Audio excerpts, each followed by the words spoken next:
Hey there, fabulous ladies. Welcome to Bring Back Your Pink, where we celebrate the fabulousness of midlife and beyond. I am Jen B, your host, your biggest fangirl and impact-driven entrepreneur living my biggest and boldest life, so you can too. Get ready to leave behind societal expectations and embrace a life filled with laughter, joy, and endless possibilities. So stand tall, turn up the volume, and let's dive into the world of living life in full color. Together, we'll rediscover the power of being unapologetically ourselves, and we will release our inner vibrancy, and together, we will bring back our pink. Let's make every moment count, girls. Hello, lovely ladies. Welcome to this week's episode of Bring Back Your Pink. I am so excited today to have Shara on the show. Shara has a story.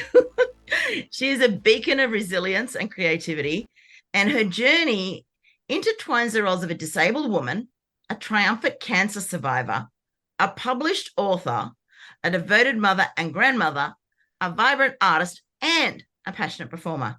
She's also an amazing small business owner, an occasional content creator, and proudly neurodivergent. Shara's professional path winds through 3 decades in health policy and program delivery, embracing various roles. Her unique perspective as an administrator, advocate, carer, and patient, especially with her own complex mental and physical health needs, has given her a multifaceted understanding of the health system. So Shara's lived experience as both a parent and carer of children with extra needs, while balancing work, family management, her own health struggles, has endowed her with a deep empathy and insight. She's adept at supporting people from varied backgrounds, including those with disabilities, gender and sexual diversities, and different cultural heritages. I could actually talk a lot longer about Shara, but the whole episode would actually be her bio. So I'm gonna cut it there. But one of the reasons I really wanted Shara on today is she was diagnosed with ADHD just over 2 years ago, and it completely changed her world, and everything about her life became clear. And she finally knows what she wants to be when she grows up.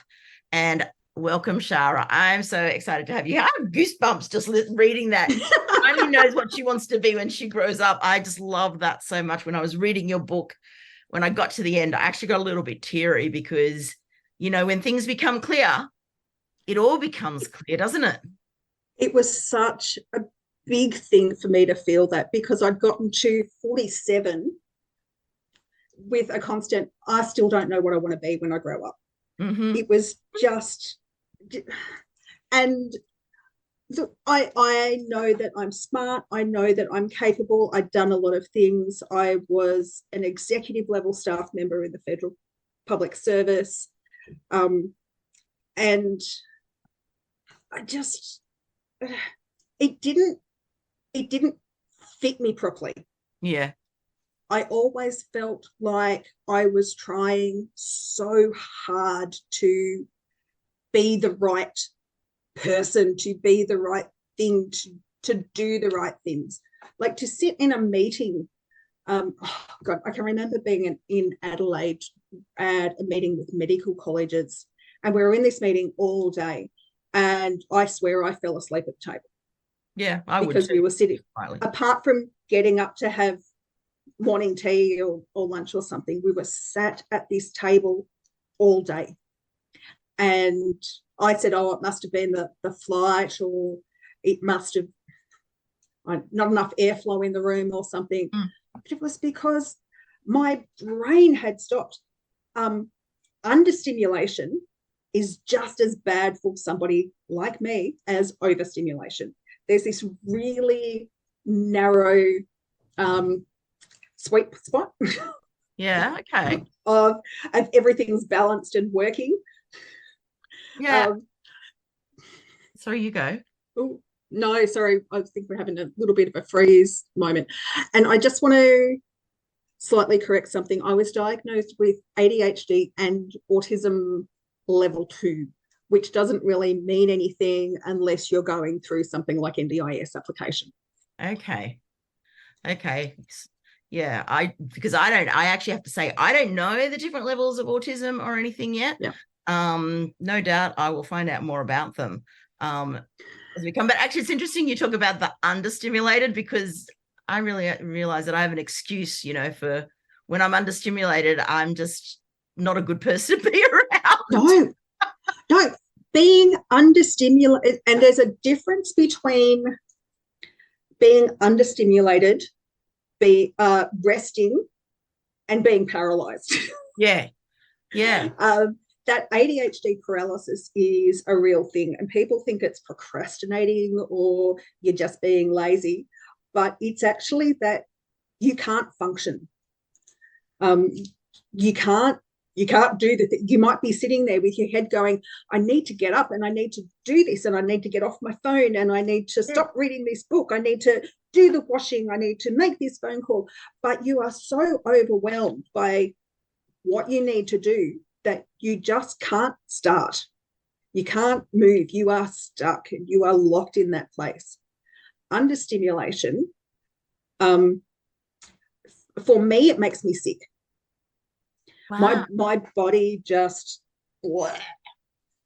the understimulation is just as bad for my body, my physical body, as the overstimulation. You learn something new every day. This was not even how I was going to start. This is not the first question we've got. We've already got. Shara and I actually met at a conference a few weeks ago, but we met up here in Sydney, and we literally talked for 3 hours, and I feel like we could have gone for another 3 hours easily. So we caught up for a coffee. Yeah, I know. It's going to be interesting to see how this interview pans out. Okay, so I read your book, which is part of a book called Unapologetic, and I love that because people that listen to me know that I very much encourage people to be unapologetically who they were meant to be in the first place. Yep. The title of your chapter was Redefining Normal, and I loved that so much. So can you share your thoughts on the societal concept of normal and how you've come to redefine it in your life? So I have 3 children who are all neurodivergent in different ways. They all have their own strengths. They all have their own interests. They have all been, from the start, very, very different. Oh, these earbuds. So where we might have one of the kids who was really good at schoolwork, and then the next one was really good at sports and being athletic, and then the next one was into gaming and different things, but then they would be jealous about the fact that they couldn't do the things that their sibling could do, or they struggled with doing something that one of their siblings was really good at. And there was quite a lot of conversations about, I'm not normal. And so the thing that I would stay as a standard, which is the opening paragraph within my book, is that normal is a mathematical construct that consists of everyone or everything put together and averaged out. So, you've got that big bunch and then you divide it by however many it is, and then you get your norm, your median. It's not median, is it? Yeah, your median. Yeah. There will always be outliers. And even a slight change, like the way society does things or something shifting, changes where norm sits. There is no true norm. There is just that middle average group, and then the people on the outside. And why would you want to be the same as everybody else sitting in that middle point? Mm-hmm. I know that I should have realised a hell of a lot earlier that I was neurodivergent, autistic or ADHD, either one, because I would say a lot of things like that. And my kids would just sit there and go, Mum. But, this has only been a very recent thing. Absolutely. A lot of women in particular being diagnosed with ADHD, as they are older. So, we, back in the day, we would never have thought this. Oh, God, no. Because we were just a bit weird. I was one of those girls, particularly girls or female identifying people. And there are going to be quite a few tangents and interruptions and bits as we go through this because That's how threads connect.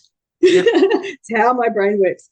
Going to come back to just writing down, so I come back to it. So my youngest child is transgender. Assigned male at birth. She is now female identifying. It took until she was 15 for her to be diagnosed with autism and ADHD because partially because it was the combined, but also because the way she presents was not the stereotypical white boy.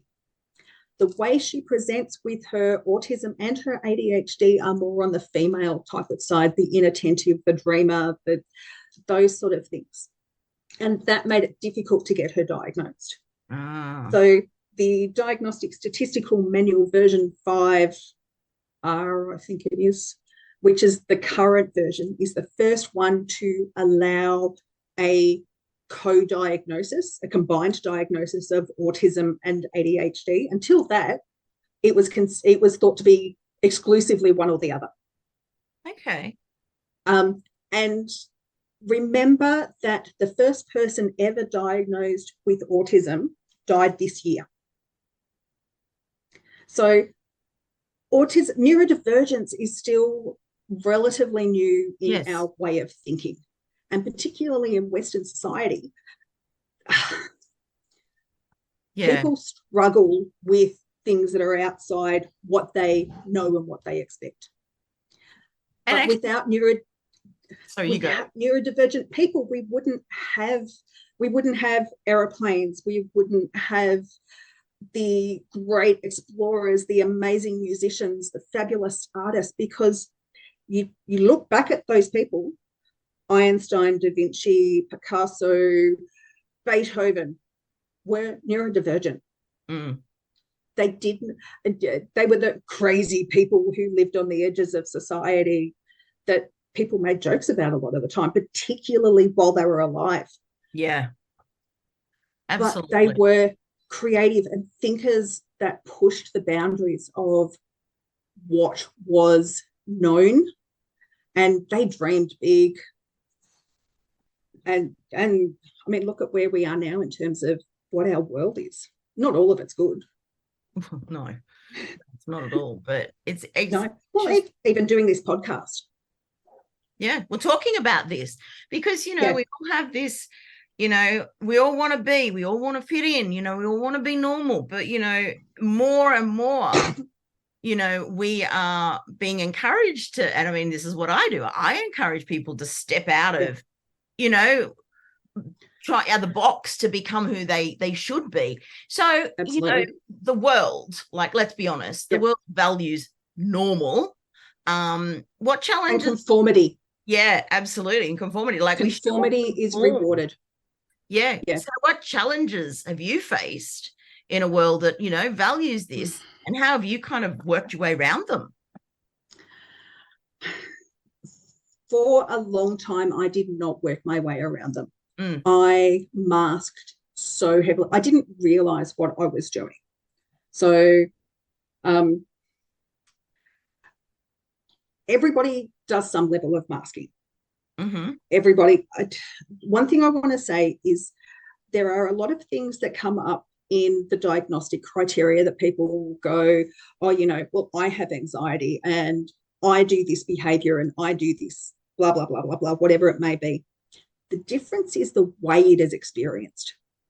So my understanding, because obviously I'm not going to say normal, I'm going to say neurotypical. So my understanding of the way a neurotypical person experiences anxiety, for example, is that it's episodic. It's triggered by an incident or something. You get that spike of adrenaline, cortisol, blah, blah, blah, blah, blah. It runs through your body. It increases stress. It might happen over a period of time, and then you start to deal with it and it goes away. If it doesn't go away, that then becomes trauma because of the way your body is responding to it. And trauma is unique for every individual. Something that is traumatic for me may not even trigger a response from you. So it's about the way your brain and body respond to it. So for me, experiencing anxiety, I have always been a very anxious person, even as a child. The thought of doing something, I would always have that, they call it hyperarousal. I was always on edge, listening for things, watching for things, or hyper aware of what was happening around me, to a point where stomach pains, migraines, all of the tightness in my muscles, and then masking. So what masking is, I mean, basically what it says, putting on a mask to pretend that you're neurotypical, normal in whatever situation. I have said for a long time that, oh, look, I adapt to whatever situation I'm in. I'm very adaptable. Now, my mother is a teacher and from a very well-to-do farming family. My grandmother was secretary of the church parish and a paragon of society. My father's a truck driver. So I was actually talking to somebody about this the other day. And even when I was talking about doing something with my father, my posture changed, my tone changed, my language changed, because it was something that I had done so often that it's ingrained. And that's what masking is. You put on, it's not just your face, it's everything. So you shift. So I would pretend that I knew how to do time management. I would pretend that I could sit still in a meeting. I would work so hard on not fidgeting when I was doing. Look, a lot of the time at work, if we're in meetings, I would end up doing secretariat work because I needed to be doing something. Yeah. If I couldn't do something with my hands, then I couldn't focus on what was happening with the meeting. And as I said to you before, I remember sitting in a meeting in Adelaide with medical colleges falling asleep because I couldn't do anything. I couldn't fidget. I couldn't take a whole lot of notes. I couldn't doodle. And it just, my brain basically shut down. So I fell asleep at the table. I can remember like my head falling down and then jerking up. Did anyone else notice? My boss. Oh dear. Yeah. I think that's why those fidget spinners that they use these days. Oh yeah. Good. Because I'm a terrible fidgeter. And I'm sitting at a concert. Yeah.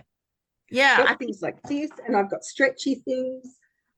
Push balls are fantastic because of the texture. Yes. I am surrounded by fidgets. And in my therapy space, most of the people that come in know where the fidgets are, and that's the first thing they go for, particularly the kids.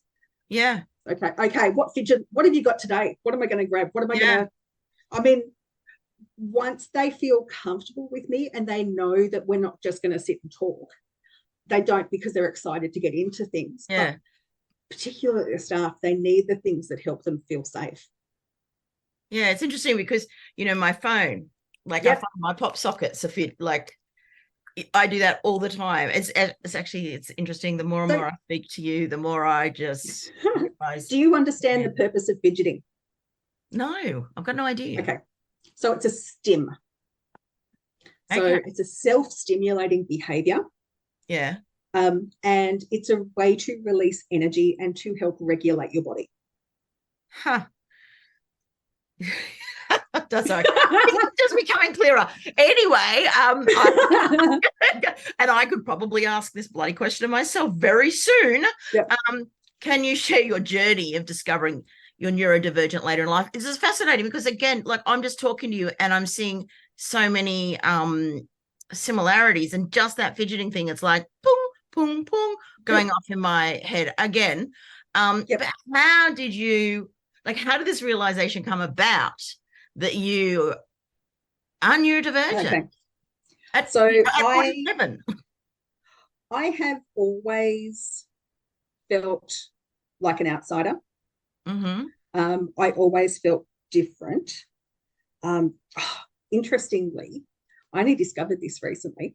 I always thought at school that I was one of the weird kids that stood out. Mm-hmm. And I ran into somebody that I knew from school, and we'd sort of been in the same group, not really close, but it was definitely someone that I'd spent time with at school. Mm. And I mean, yes, I'm 50, so it was a while ago. They had no recollection of me, my face, my name, my maiden name. Yet they didn't know who I was. No idea. So I spent so much time hiding who I was that I literally hid myself. Mm-hmm. I was background. Mm-hmm. And I've done that a lot while feeling that I stood out. So it was the same through work. Now, one of the things I have to say is that masking takes a shit ton of energy. It takes nearly everything that your body and your brain has. So by the time I finished work, and I was medically retired at 47, I was basically in a wheelchair. I could not move. I was working 10 hours a week, some of that from home. And my whole life was work, appointments, and bed. I couldn't function because of what it did to me. And I didn't know this at the time. Mm-hmm. So I have multiple autoimmune conditions. And then the cancer, I've only finished off my adjunct treatment this year, which is fantastic. I'm so glad to be off that. Mm-hmm. But I am very glad that I had the opportunity to have something that will hopefully prolong my cancer-free life. Mm-hmm. So I had been looking at diagnosis for my daughter. Now, my eldest at 5 was diagnosed by a pediatrician with an auditory processing disorder. Mm-hmm. And she'd had hearing problems as a little tack and had to have grommets and stuff. So that had delayed her speech development. It didn't stop her. She was always trying to communicate, but it delayed her speech processing and caused some issues with things like delays and auditory memory and different things like that. So we'd started fairly early having some experience with this stuff, not knowing that neurodivergence was the sort of broad overarching bit. My middle child has a lot of anxiety and sensory processing issues. She's struggled quite a bit with her mental health. And then my youngest, just trying. Now, I want to clarify and say I never thought there was anything wrong with my children. I didn't want anyone to fix them at all. And if anybody asked me as a counsellor or a therapist, can you fix my child? My answer is no. They are not broken. They will not be fixed. What I will help them to do is find the right tools for them, because everybody needs something different. Exactly. So we finally, I think she was nearly 15. It was a little bit before I got diagnosed with cancer. And we found a new psychiatrist in town. And he spent half an hour with her and went, yeah, well, this, and this, and let's start looking at things. And so that was autism and ADHD. Now, we were seeing him fairly regularly. And every now and then he'd go, oh, well, autism and ADHD run in the family. And I'd go, oh, yeah, well, my husband, or and completely brush it off. I did at one stage do a could you be autistic quiz, and it came back with highly likely, and then I put it away. Mm-hmm. It was when everything started making the rounds on social media about 2.5 years ago, particularly as we started into COVID lockdowns. So I finished work in July, August of 2020. Maybe it's been 3 years. No, maybe. Yes. No. Yeah, maybe it has been 3 years. I'm No, trying. no, it was a year after. Yeah. It was a year after. So I sort of sat there and thought, okay, look, I can't just not do something. I can't just be at home. I need something. So I started to study, and I did holistic integrated creative arts therapy. But I really struggled with getting into habits of studying and completing things and getting things in. And because I was doing it online and I had no one to talk to, and I was supposed to have a study buddy, but they never answered my emails or messages. And so I really struggled with it. And then we went and saw Fiona O'Loughlin, who's an Australian comedian, in Canberra. I think it was about March or something of 2021. And she talked about getting her ADHD diagnosis recently at that time, and talking about how it made sense of her alcoholism and addiction issues and the problems that she had with relationships, and trying to be that all things mother.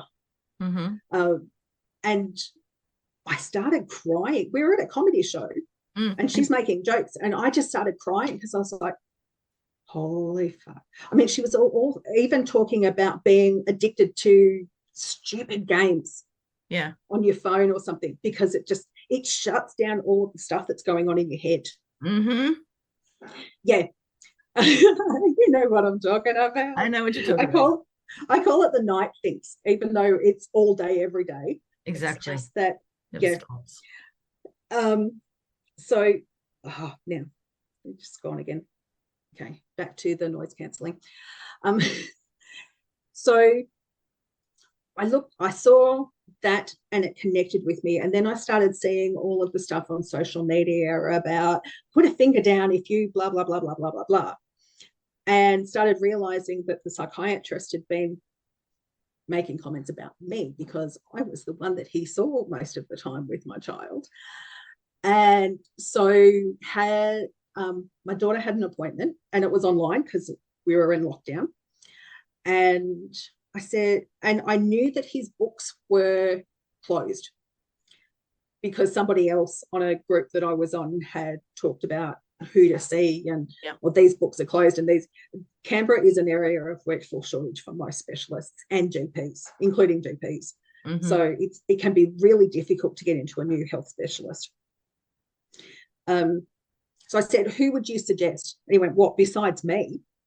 I said, well, your books are closed. How am I supposed to make an appointment? He said, I will book you in. What do you want to do? I said, I want a day. I want to know what's going on for me, because I was actually losing skill. Since I had finished work, there were all of these things that I had done at work that I hadn't realized, one, how much energy they took, but they were just going. So my time management. So if we had had a family holiday prior to this, I would have schedules and I would have a full itinerary and I'd had everything organized and know exactly what we're going to do. I bloody can't do that now.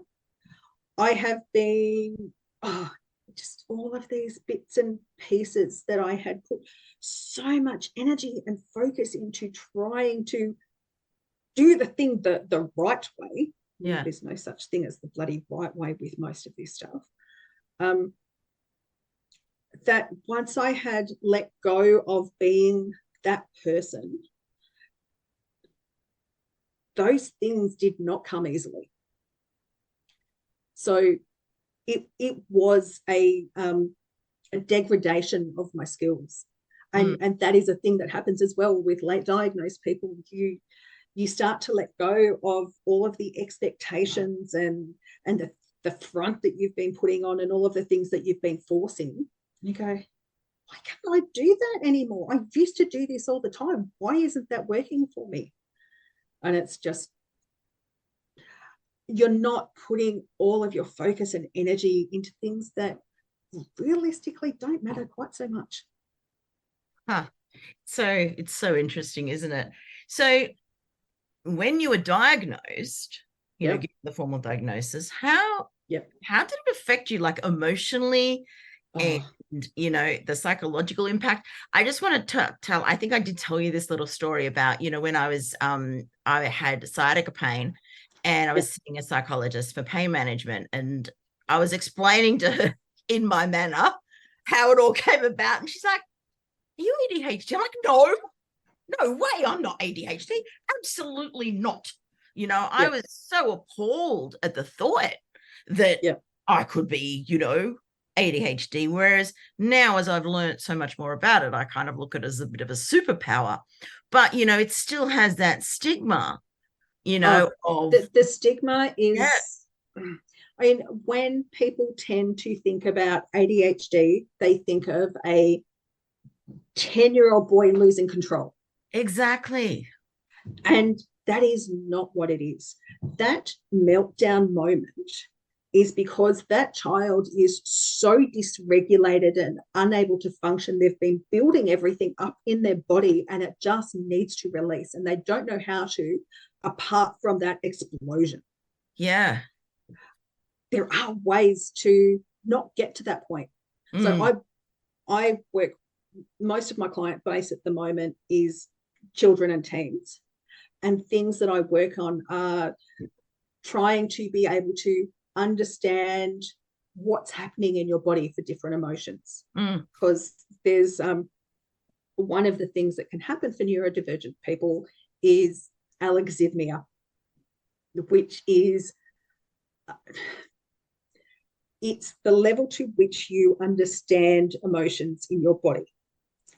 And so I am not very good at doing that. I, particularly as a child, I'm getting better, but mm, there are still, how are you feeling? I don't know. I'm doing. mm, Um, so these kids don't know that they're building up. mm. Sorry, my headphones are falling out. It's giving me the shit. That's why I don't wear them. um, so, and so my child at school would have this group of boys that were particularly nasty, and they would do lots of little things every single day. Every time they were in line up to go into class, they would poke her in the back. Mm, They would move things. They would do these little things. And she would be like, "No, I'm not going to react. I'm okay. I'm going to breathe. I'm going to, okay, it's okay." I mean, she had done all of the, "Please don't do that. I don't like that. Please stop. Please leave me alone." Told the teacher. But of course, it's, such and such poked me in the back. Well, did you tell them not to do it? Yes. Well, what do you want me to do? mm, But it was mm, every day, until she got to a point where she went full feral. mm, She absolutely exploded and she was yelling, and I think she threw some things, and she grabbed one kid by the shoulders and tried to shake him. And so you've met my husband, he's 6'3". My youngest takes after him with height. She's 6'1", 6'2", oh, wow. but an absolute stick, and always has been. Mm, So she's a tall, very slight child, and she had just lost it. And then, of course, the teachers try to go straight away. What's happened? What's going on? Why are you doing this? And these kids and adults as well, once you've had this explosion or a meltdown, you are not in a state to actually process what has happened and why you've reacted like that. You're already feeling guilty and horrible that you've yeah. done this, but you can't actually sit down and go, "Okay, so this is what happened, and this is why I was feeling like this, and this is what I'm going to, blah, blah, blah, blah, blah." So it's just, I mean, you need to have time and space Mm, to just calm down, give it. But you also need to understand that it really is that Coke bottle with the Mentos in it and shaking it up, and then you've mm, released a slight bit of pressure and everything's gone everywhere. mm. So yeah, I mean, going through all of this stuff, getting to the point of having a diagnosis, it was something I'd been thinking about, and I was pretty sure, but I hadn't quite connected with it yet. And I honestly went through stages of grief. Yeah. There was a bit of, and like you said, with the seeing the psychologist, no, I can't be ADHD. That anger at, no, I can't be that. I've functioned my whole way through life. I study hard at school. I'm a good girl. Yeah, absolutely. But at school, were you distracted? Were you a dreamer? Did you find a lot of things boring? Did you switch things up a lot of the time? Did you try to do things with your uniform to make it more interesting? Do your hair all the time? Yeah. Yeah. All of the things.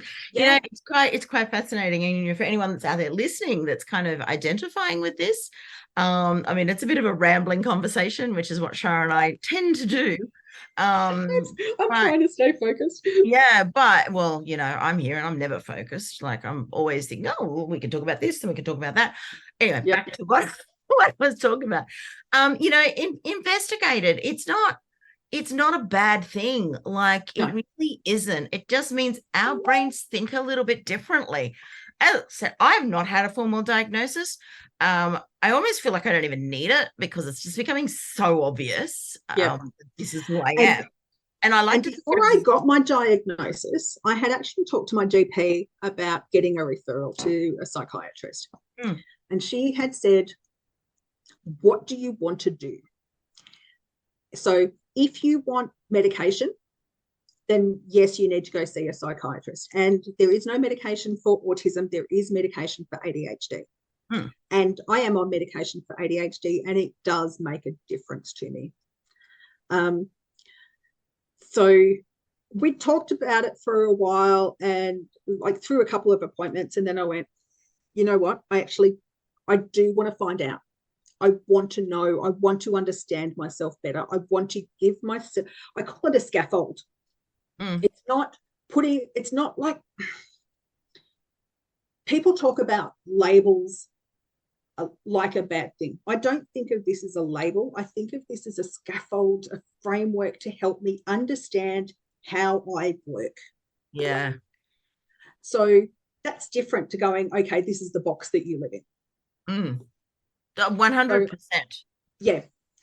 And that was the way I'd always worked with my kids. I didn't want to put them in a box. I wanted to allow them to get out of the box that they were in, because there were things that weren't working for them. Yeah. And there were things that weren't working for me.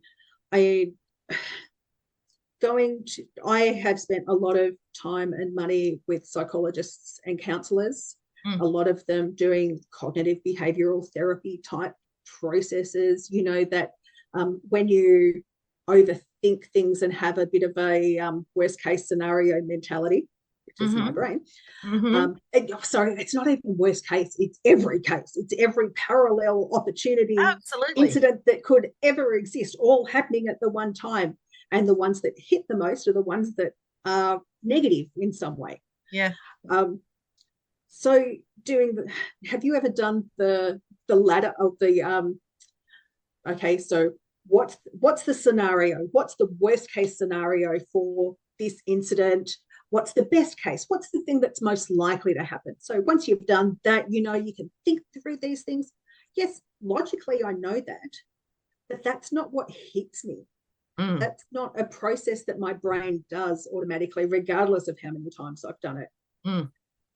And for someone who is neurodivergent, now I want to go back a little step and talk really briefly about what I mean by neurodivergent and what the difference between neurodivergence and neurodiversity is. So neurodiversity is, like it says, you pull the word apart, neuro, brain, diversity, difference. So different brain. Everybody's brain is different. Everybody has some level of processing or awareness or cognition that is different. Everybody is individual. Where being neurodivergent comes in is, and they've done this with things like functional MRIs, they've actually been able to measure pathways for different processes and things. So they can actually show the bits that light up and how these things connect and all of that. So, okay, there is, like the mathematical average thing, there is a group of standard pathways that is neurotypical.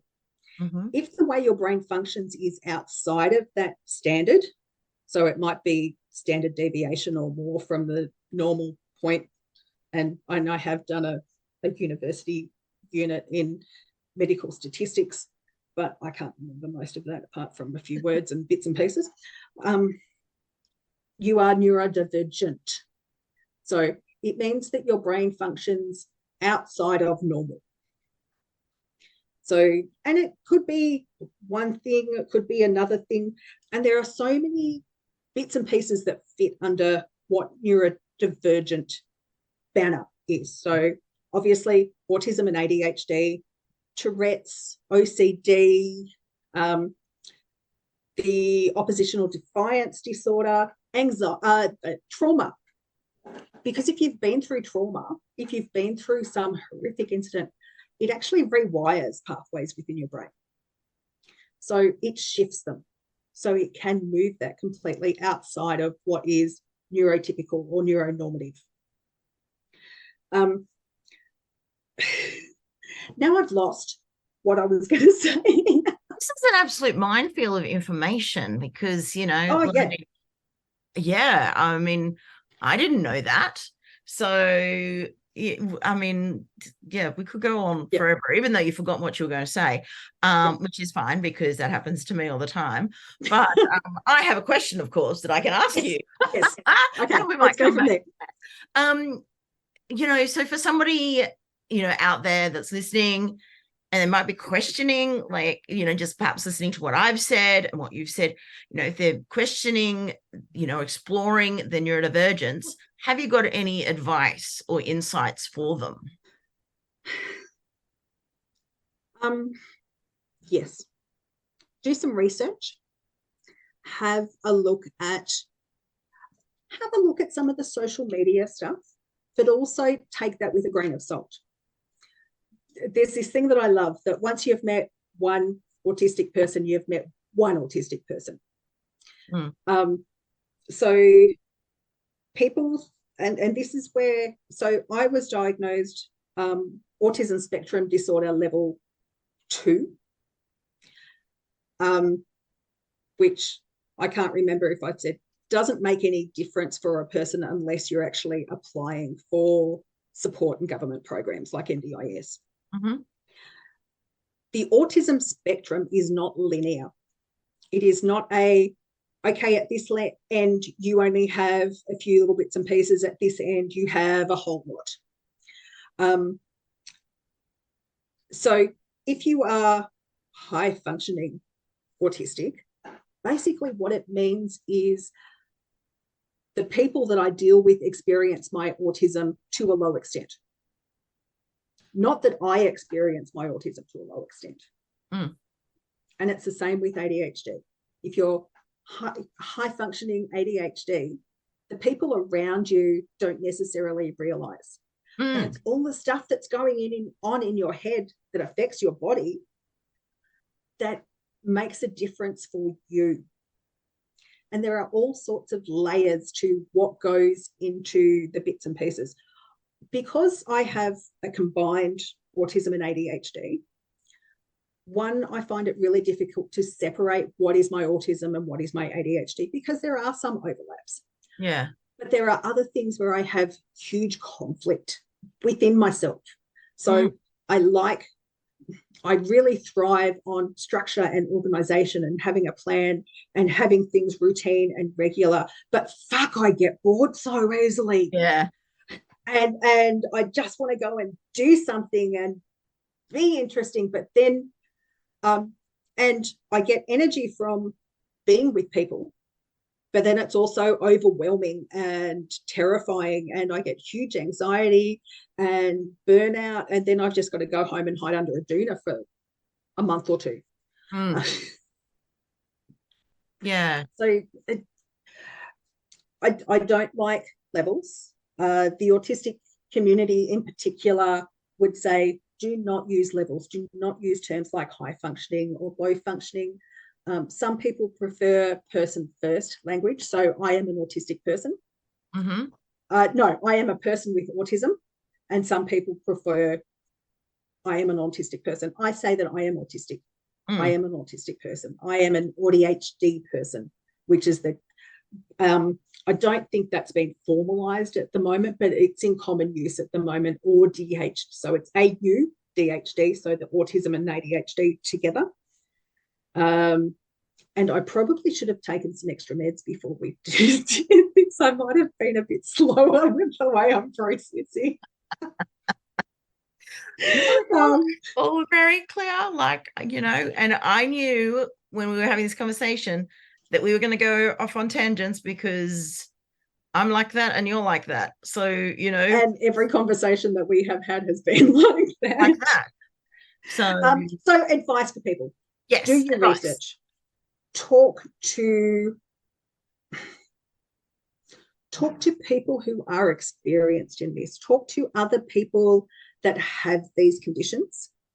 We need to there is so much stigma that we need to take out around different neurotypes as well as mental health. And there has been a lot of confusion and misunderstanding between things like depression and autistic burnout. So where I got to finishing work and getting medically retired was I had been in autistic burnout for at least 15 years, maybe longer, probably longer. But the way that was treated was depression and anxiety. Yeah. So the way they treat those things, cognitive behavioral therapy, SSRIs, does bugger all for me. Yeah. I am a meditation coach. I have qualifications in being a meditation and mindfulness coach, but there are so many things that I felt like a complete and utter failure doing. And I did this before my diagnosis, because doing things like Zen meditation where you sit by yourself and you empty your mind, I can't bloody empty my mind. It's never and there's this old article about what mindfulness is, that has it has two pictures, mindful versus mindful. And the mindful is, so there's two people walking and there's trees, but there's also a whole lot of other stuff around it. And then the mindful is the two people walking down a pathway, there's just the trees, it's nice and clear and calm. And the description of it is mindful is busy, messy, overcrowded, overwhelming. Mindful is like a warm chocolate chip cookie. And it's like, what the fuck are you talking about? How? So I have worked really hard on mindfulness. For me is finding space within everything. It's not trying to clear everything out. It's just trying to find some space to have a few deep breaths. My art is mindful. If I can sit and get in the zone and just do that, movement is one of the most mindful things that I can do. So I said before, I have multiple autoimmune conditions. So I have rheumatoid and psoriatic arthritis and fibromyalgia. I'm hypermobile. Hypermobility is another thing that quite frequently is associated with autism, because once your brain works in a different way, the way your brain processes things within your body is different as well. So the hypermobility is basically a connective tissue disorder. So you might find that there's a lot of people that will comment that people who are neurodivergent look a bit more young, look younger than their age. There you go. I've had people often say to me, "Oh, you don't look like you're 55." I'm like, "Oh, I'm just lucky. Yep. It's, good genetics." Yeah, it's possibly the connective tissue type stuff doesn't function in the same way. Yeah. Who knows? Yeah. So there's all of these bits and pieces. So I now know that Zen meditation is something that doesn't work for me. What I can do is guided meditation. Guided meditation works for me because it gives me an anchor, a hook to come back into. If my mind starts to wander, I don't have to do the You don't have to push it out, just let it pass through and go, okay, that's not what I'm focusing on. I'm focusing on this voice. Okay, I'm coming back to the voice. I'm listening to this. This is where I am. Yeah, I like guided meditation myself. Yeah. I respond much better to that than And it has to be the right type of voice. yes. There are some voices that just set me on edge. So I have misophonia as well. So if I hear people eating, eat.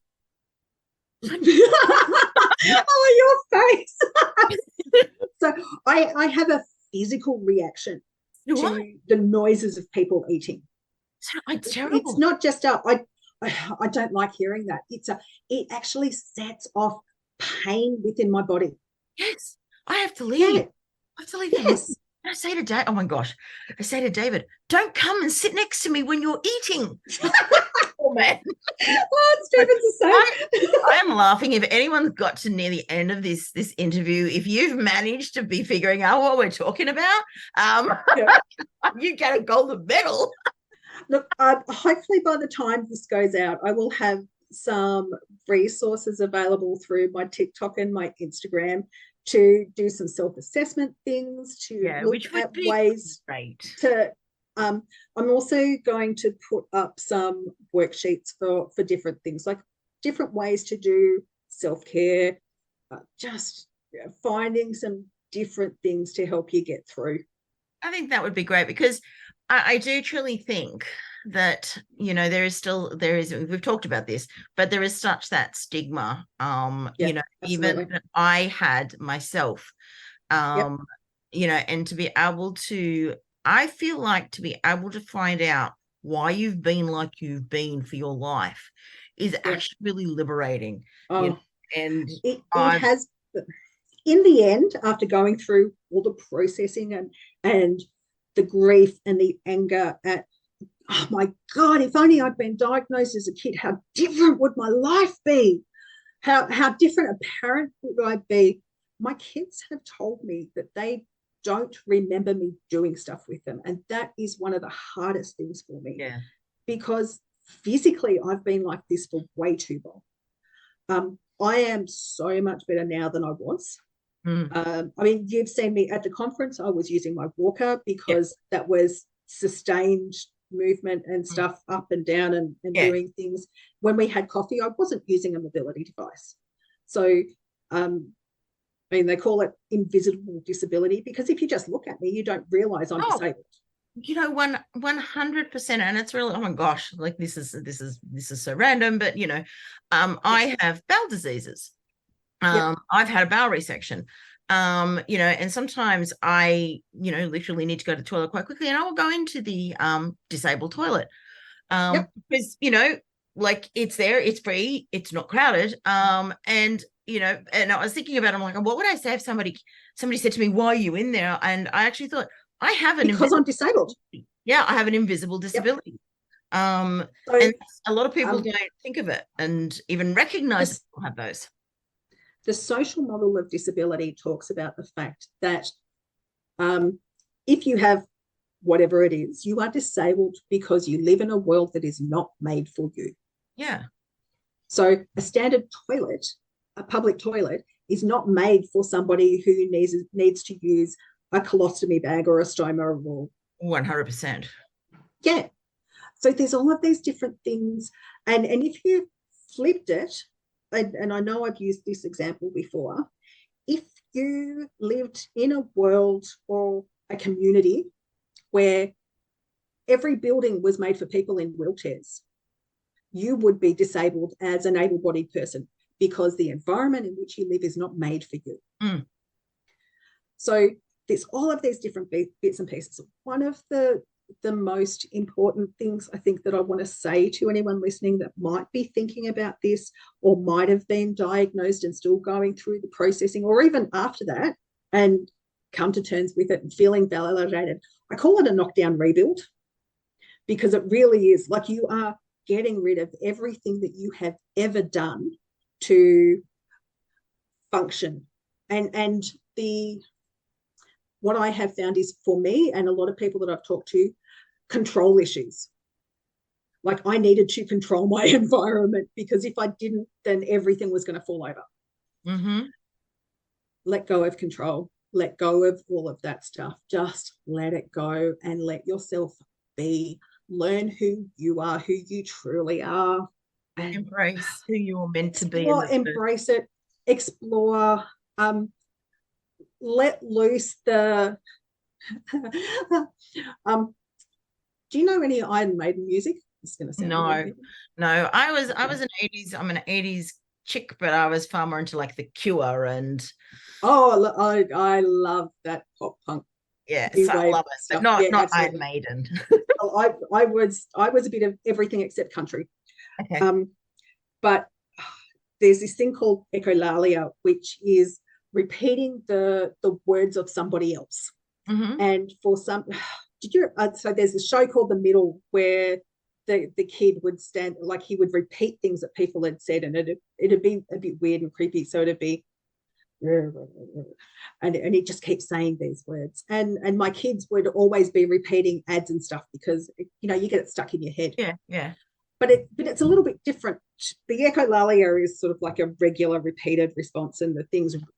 I had that stupid egg song from Play School stuck in my head for 3 years, I swear. The round all round and the bigger at the bottom. But one of my grandsons was playing with magnets on the fridge one day, and I turned around to look at him, and what pops straight into my head was, so there's an Iron Maiden song called Can I Play with Madness? And what I got was, can I play with magnets? And of course, then that keeps repeating in my head for the next week or two. So there's all of these little, let it out. Yeah, dance that's the aisles at the shopping centre. Sing if you want to. I chair dance in the car whenever I'm driving. Whoever I'm in the car with gets a full bloody concert when they're driving with me, if we're not listening to a podcast. I love music out loud and sing. Just let yourself be. Find the things that work for you. I couldn't agree more. And I was actually, like, the last question was going to be like, what message would you like to share? And I think that you've just answered that, because it's honestly, girls that are listening out there, ladies, just embrace yourself. You're amazing. And it's not easy. Love. Letting go of those things that you have had in place for years and years and years. It's not easy, but it is so important, and you are doing yourself a disservice. 100%. Like, we're talking to me, who's taken 2.5 years to be able to accept herself again, and to actually be going, well, if I am ADHD, that's fine. I'm just going to embrace my crazy, because that's who I am, whereas a few years ago, that would have not been the same. So I think the biggest and the best piece of advice we can both give you listening is, embrace. Yep, absolutely. Thank you, Shara, for coming on. Thank you. Those of you that are listening, I hope you made it through our tangent-filled conversation, but Sorry, not sorry. Sorry? Sorry, not sorry. Oh, sorry, not sorry. Yeah, but there are lots of golden pieces of advice in here. So, and please reach out. Shara, where can people find you? So so my website is www.createyourspace.com.au. I am on TikTok. Search for Shara Jenkins or Create Your Space AUS. I'm on Instagram, Create Your Space with Shara. Now, I want to say my business name is Create Your Space with Shara, and it is Create Your Space with Shara. You put so much work into actually picking a business name that means something. So the work that I do is around helping people to find the right way to help them communicate, process, understand themselves, find some peace within their bodies. And it's with me. I'm not forcing you into anything. If there's something that doesn't feel right, that doesn't work for you, we move on to something else. So it's with me. Mm-hmm. This is going to be a topic for another episode. Because I was like, we could totally be going on this episode for 3 hours, and I think we would lose everybody. But anyway, Thank you, ladies, for listening. Don't forget, embrace who you are, who you're meant to be, and keep your pink levels high. Until next time, have a good one. Bye. Hey, ladies, I created this podcast because I know we need more of it to help us bring back our pink and live our best lives. But guess what? We can't do this alone. So if you loved this episode, let's spread the word. Share it on your socials, send it to a friend, and don't forget to write us a review. By doing this, you become part of the movement to bring back your pink and inspire others to do the same. I'm incredibly grateful to have you in my world as we live life in full color and become our authentic selves. Together, we're unstoppable. Let's keep rocking and bringing back the pink.